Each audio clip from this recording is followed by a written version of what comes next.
April 19న తూర్పుగోదావరి జిల్లాలో జరిగింది. దాన్ని మొత్తం ఎపిసోడ్ అంతా అక్కడి నుంచి వచ్చింది. సత్యనారాయణ జనసేన నేత చేసేయడానికి మొత్తం అంతా తిప్పి నా మీద పెట్టడానికి వాళ్ళ తమ్ముడిని కప్పిపించుకోవడానికి చేశారు.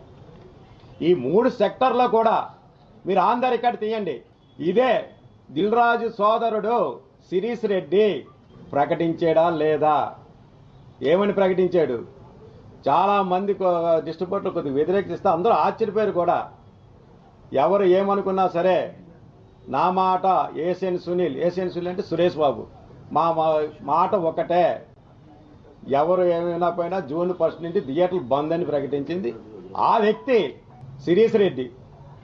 వాళ్ళ తమ్ముడిని కప్పిపుచ్చుకోవడానికి ఇది మొత్తం అంతా మా పార్టీ మీద నా మీద రుద్దడానికి ఇది అతను దుష్ట ప్రభావంగా చేశాడా లేదా? అది వాస్తవా కాదు? ఆన్ ద రికార్డులు తీయండి. 3 ఆటలను కూడా తొడగొట్టి మరీ చెప్పాడు శిరీష్ రెడ్డి.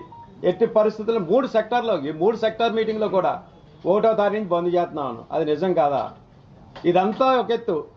మీకు ముఖ్యమైన విషయం మీకు చెప్తున్నాను. అసలు ఏప్రిల్ 19 ఇక్కడ పుట్టింది అని ఏమీ తెలియలేనట్టు నంగనాచిలాగా మీరు ఆ మీడియాలో కూడా చూశారు కదా. ఏమీ తెలియని అమాయకుడు కమలాసన్ మించిపోయాడు ఆస్కార్ అవార్డు ఇవ్వచ్చు దిల్ రాజు గారికి.